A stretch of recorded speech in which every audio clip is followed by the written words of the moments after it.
નમસ્કાર વિદ્યાર્થી મિત્રો, હું જસાણી સર. આજે આપણે આપણું ફિઝિક્સ સરળ ફિઝિક્સમાં આપણી જે સિરીઝ ચાલુ છે આઈએમપી 1001 કહેતા થિયરી, જેમાં આપણે 12 સાયન્સ ફિઝિક્સ ચેપ્ટર 8 વિદ્યુત ચુંબકીય તરંગો, આની અંદર ફક્ત ને ફક્ત થિયરી છે. હવે એ થિયરી બોર્ડના પેપરમાં કેટલા માર્ક્સની પૂછાય તો કે મેજોરિટી તો એમસીક્યુ બેઝ ઉપર આ ચેપ્ટર વધારે જાય અથવા શોર્ટ ક્વેશ્ચન તરફ વધારે જાય, પણ ક્યારેક આમાંથી 2 માર્ક્સની એકાદી થિયરી પૂછી લે એટલે આ ચેપ્ટરનું વેટેજ જુઓ તો 2 થી 3 માર્ક. આ જે વિડીયો છે એ વિડીયોની અંદર આપણે ક્યાં ક્યાં ટોપિક તો કે મેક્સવેલના 4 જે સમીકરણો છે, આધાર સ્તંભ, એ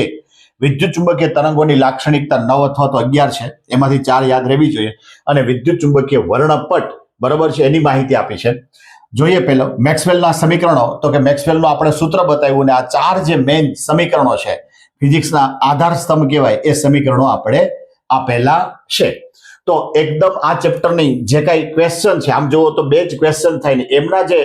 સમજાવટ છે એકદમ સરળ ભાષામાં અને બોર્ડને જે રીતે જોઈએ અથવા તો તમે બોર્ડમાં સારી રીતે લખી શકો અને માર્ક્સ ન કપાય એ ભાષાની અંદર આપણે આખો આ જે વિડીયો છે એ આપેલ છે. તો આનો ફૂલ વિડીયો આપણી ચેનલની અંદર ઉપલબ્ધ છે, તો એમને જોવાનું ચૂકતા નહીં, અને અમારી જે આ ચેનલ છે એ ચેનલને લાઇક, શેર અને સબસ્ક્રાઇબ કરવાનું પણ ભૂલતા નહીં.